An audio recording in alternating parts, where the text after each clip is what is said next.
165 చదరపు గజాలు కేవలం 15 లక్షల నుండే. స్వర్గసీమ మీ నివాసాలకు చిరునామా. ప్రాణాలు తీయటం, ప్రాణాలు తీసుకోవటం కొంతమందికి చాలా ఈజీ అయిపోయింది. ఒకప్పుడు ఇలాంటి నేర ఘటనలు ఏవైనా జరిగితే పోలీసులు ఆ సంఘటనా స్థలానికి వెళ్ళి కేసు ఫైల్ చేసుకొని మీడియాకి దాని డీటెయిల్స్ చెప్తే కానీ ఇలాంటి కొన్ని విషయాలు బయటకు వచ్చేవి కాదు. ఇప్పుడు ఈ సీసీ ఫుటేజ్ల పుణ్యమా అని ఏ ఊర్లో కాదు కదా, ఏ దేశంలో, ప్రపంచంలో ఎక్కడ ఏ మూలన ఏ ఘటన జరిగినా ఈవెన్ క్షణాల్లో ప్రపంచవ్యాప్తంగా వైరల్ అయిపోతున్నటువంటి పరిస్థితి. అందులోనే కొన్ని రోడ్డు ప్రమాద దృశ్యాలు, కొంతమంది చిన్న విషయానికి అప్పటి వరకు అలా బ్రతుకున్న వాళ్ళు ఆ క్షణంలోనే చనిపోయినటువంటి దృశ్యాలు కూడా మనల్ని తీవ్రంగా కలిచివేస్తున్నాయి. ఇప్పుడు సోషల్ మీడియాలో ఒక సూసైడ్కి సంబంధించినటువంటి సీసీటీవీ ఫుటేజ్ ఒకటి తెగ వైరల్ అవుతోంది. ఈ వీడియో వచ్చేసి మనోజ్ శర్మ అనే వ్యక్తి లక్నో యూపీ నుంచి తన ఎక్స్ ఖాతాలో పోస్ట్ చేశారు. ఇంత ఈజీగా మనుషులు ఎందుకు చనిపోవాలి అనుకుంటున్నారు అంటూ అతను ట్యాగ్ చేశారు. అయితే ఇక్కడ సీసీటీవీలో రికార్డ్ అయిన దృశ్యాలు గమనిస్తే ఒక వ్యక్తి బ్యాగ్ తగిలించుకొని అలా నడుస్తూ ఉన్నారు. ఆ ఆపోజిట్లో మరొక వ్యక్తి ఉన్నారు. ఇంతలోనే డాబా పై నుంచి ఏదో పడినట్టు శబ్దం వచ్చింది. కిందన ఒక అబ్బాయి సూసైడ్ చేసుకున్నాడు అనమాట. డాబా పై నుంచి దూకి కింద సూసైడ్ చేసుకున్నాడు. సో ఇంతలోనే ఇక్కడ నించున్నటువంటి వ్యక్తి భయంతో అటు పరిగెడితే ఈ నడుస్తున్నటువంటి వ్యక్తి మాత్రం ఏమైంది అతనికి అని దగ్గరికి వెళ్ళి చూసే ప్రయత్నం చేశాడు. అయితే ఇప్పుడు ఈ ఎక్స్ ఖాతాలో పోస్ట్ చేసినటువంటి మనోజ్ శర్మ దీనికి సంబంధించిన డీటెయిల్ కూడా ఇవ్వడం జరిగింది.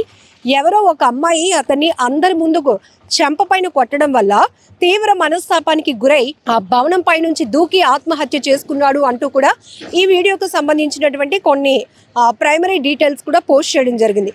ఇక్కడ మనం ఒకటి గమనిస్తే ఈ దృశ్యాల వల్ల మనం అనేక రకాలుగా విశ్లేషించుకోవచ్చు. అంటే కొంతమంది మానవతావాదులు ఎలా స్పందిస్తున్నారో తెలుసుకోవచ్చు. కొంతమంది ఇంకొకరు ప్రాణాపాయ స్థితిలో ఉన్నారు అని కూడా మనకెందుకులే అని పారిపోతున్న వాళ్ళని మనం గమనించవచ్చు. చిన్న చిన్న విషయాలకి సూసైడ్ చేసుకుంటున్నారు. వీళ్ళకి ఇంత అంటే ప్రాణాలు తీసుకోవడానికి 6 అంతస్తులు 10 అంతస్తులు భవనం ఎక్కి అక్కడి నుంచి దూకేసేదానికి ఉన్నంత ధైర్యం ఎవరో ఏదో అన్నారని దాని నుంచి మళ్ళీ బయటపడడానికి ఒక ప్రయత్నం కూడా చేయకుండా ఆత్మహత్య చేసుకోవాలి అనే ఆలోచనకు వెళ్తున్న వారిని కూడా మనం ఇక్కడ గమనించవచ్చు. అంటే ఒక సంఘటన మనకి అనేక విషయాల్ని తెలియజేస్తుంది అనడానికి ఇలాంటి వీడియోలు కూడా ఒక ఎగ్జాంపుల్ అని ఎందుకు చెప్తున్నామంటే సూసైడ్ అనేది ఈ మధ్య కాలంలో ఎక్కువగా మనం చూస్తున్నాం. ఎవరు దేన్ని ఎక్కువగా భరించడానికి ఇష్టపడటం లేదు, ఓపిక ఉండటం లేదు, అసలు పేషెన్సీ ఉండటం లేదు, తట్టుకోవడానికి కూడా సిద్ధపడటం లేదు. ఎలాంటి స్ట్రగుల్ వచ్చినా ఫేస్ చేయాలి, స్ట్రాంగ్గా నిలబడాలి. మనుషులకి మనకే కదా ఇలాంటివి వస్తాయి, ఇలాంటి కష్టాలు వస్తాయి అని కూడా ఆలోచన లేదు. ఏదైనా ఒక చిన్న ఇబ్బంది వస్తే ఆ సమస్య చిన్నదా పెద్దదా అని ఆలోచించట్లేదు. దాని నుంచి స్కిప్ అవ్వడానికి ఒకటే ఒక కారణం, సూసైడ్ చేసుకుంటే ఇంకా ఏది లేదు అనేటటువంటి అనాలోచిత నిర్ణయానికి వెళ్ళిపోతున్నారే తప్ప వాళ్ళు ప్రాణాలు తీసుకుంటే బలవంతంగా వాళ్ళపై ఆధారపడిన కుటుంబ సభ్యులేమవుతారు, తల్లిదండ్రుల గురించి ఆలోచించట్లేదు, వాళ్ళ ఫ్యూచర్ గురించి కూడా ఆలోచించటం లేదు. అప్పుడు ఉన్నటువంటి పరిస్థితుల్లో వాళ్ళు క్షణికావేశంలో తీసుకుంటున్న నిర్ణయాల వల్లే ఎక్కువ శాతం ఆత్మహత్యలు జరుగుతున్నాయి. ఈ మధ్య కాలంలో చాలామంది సైకాలజిస్టులు కూడా ప్రతి ఒక్కరిని హెచ్చరిస్తుంది ఒకటి, మీకు అలా ఏదైనా ఇబ్బంది ఉండి ఒంటరిగా ఉండాలి అనే ఒక ఆలోచన మీలో ఎక్కువగా డెవలప్ అవుతుంది అంటే ఖచ్చితంగా మీరు ఫ్యామిలీ సపోర్ట్ తీసుకొని సైకాలజిస్ట్ని కలిస్తే మీకు ఒక సొల్యూషన్ దొరుకుతుంది. ఎందుకంటే మీరు ఏదైనా స్ట్రెస్లో ఉన్నప్పుడు మీ చుట్టూ జనాలు ఉన్నా కూడా మీరు ఒంటరిగానే ఫీల్ అవుతూ ఉంటారు. కాబట్టి ఎక్కువగా సూసైడ్ లాంటి థాట్స్ వస్తున్నాయి. సూసైడ్ టెండెన్సీలోనికి చాలామంది వెళ్ళిపోతున్నారు, బలవన్ మరణాలకు పాల్పడుతున్నారు. విద్యార్థులు కావచ్చు, ఉద్యోగులు కావచ్చు, ఈవెన్ ర్యాంక్స్ రాలేదని చెప్పేసి స్టూడెంట్స్ సూసైడ్లు చేసుకుంటున్నారు, ఉద్యోగాలు రాలేదని నిరుద్యోగులు చేసుకుంటున్నారు. మరి ఆ రకంగా చూస్తే ప్రతి మనిషికి ప్రతి ఫ్యామిలీకి ఒక కథ ఉంది, ప్రతి ఫ్యామిలీలో కొన్ని సమస్యలు ఉన్నాయి. అందరూ చనిపోతే ఇక సొల్యూషన్ ఏది? అందుకే కదా చెప్పేది చాలా బుక్స్ కూడా చదవమని ఎక్కువగా మనకి టీచర్స్ కూడా సజెస్ట్ చేసేది ఏంటంటే చాలామంది సక్సెస్ స్టోరీలు మనం చూడొచ్చు. వాళ్ళు స్ట్రగుల్స్ నుంచి వచ్చినటువంటి సక్సెస్ స్టోరీ వింటే వాళ్ళ కష్టాల ముందు మనం చాలా చిన్న అనే ఒక హోప్ క్రియేట్ అవుతూ వీటిని మనం ఫేస్ చేయడానికి కావాల్సిన ధైర్యం కూడా మనలో వస్తుంది. అందుకనే సైకాలజిస్టులు కూడా హెచ్చరిస్తున్నారు. ఈవెన్ ఇప్పుడు ఆత్మహత్యకు ప్రేరేపిస్తున్నటువంటి అంశాల్లో ఎక్కువ శాతం మనకి బుక్స్ కానీ కూడా అవైలబిలిటీ ఉన్నాయి. చిన్న చిన్న సమస్యలకి కూడా బలవన్మరణాలు, అప్పుల సమస్యలతో కుటుంబాలతో సహా పిల్లలతో సహా సూసైడ్లు చేసుకుంటున్నారు కొంతమంది. అలానే ప్రేమ విఫలమైందని లవర్స్ సూసైడ్ చేసుకుంటున్నారు. రైల్వే ట్రాక్ల పైన అనేక శవాలు మనం మృతదేహాలను చూస్తున్న పరిస్థితులు చూస్తుంటే భయం వేస్తోంది.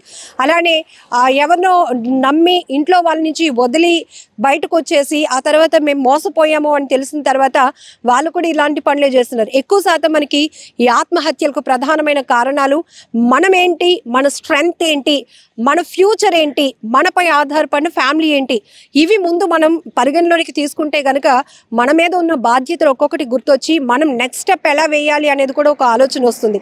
సో ఇతను యూపీలో జరిగిన ఈ సంఘటనకు సంబంధించి ఆయన ఇంత చిన్న విషయాలకి ఎందుకు ఇలా చనిపోతున్నారు అంటూ ఆయన ఒక కొన్ని 2 లైన్స్ రాస్తూ కూడా ఈ తన ఎక్స్పోస్ట్లో ఇది వైరల్ అవుతోంది ఇప్పుడు వీడియో కూడా. సో చాలా బాధాకరమైన విషయం.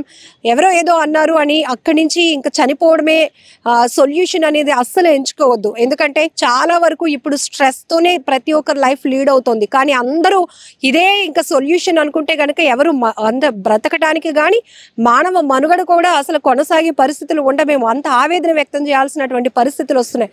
తరచుగా చూస్తున్నటువంటి వాటిలో ఎక్కువగా హత్యలు చేయడం, ఆత్మహత్యలు, కుటుంబ తగాదాలు, వివాహేతర సంబంధాలు, లేకపోతే అనుకున్న టార్గెట్ రీచ్ అవ్వలేకపోయాం, ఇలాంటి కారణాలతో ఎక్కువగా జరుగుతున్న పరిస్థితులు చాలా తీవ్రంగా కలిచివేస్తున్నాయి. And for more videos, Please subscribe to iDream. Please subscribe to iDream. Please subscribe iDream. And please subscribe to iDream. For more videos, subscribe to iDream. please like, share and subscribe to the channel. Congratulations, iDream. Subscribe to iDream. Subscribe to iDream. So subscribe to iDream Media. iDream team andarki huge congratulations. Please subscribe iDream Media. Please subscribe to iDream. Subscribe iDream. Please subscribe to iDream. iDream అంటే నా కళల ఛానల్ను subscribe చేసుకున్న నోరు తిరుగుతలేదు, మీరైతే గంట గుర్తు కొట్టండి. For more such videos, please subscribe to iDream. Subscribe to iDream. Please subscribe to iDream. Please subscribe iDream Media. Please do subscribe to iDream. Please subscribe to iDream Media. For best entertainment and information, please subscribe iDream. And don't forget to subscribe to iDream.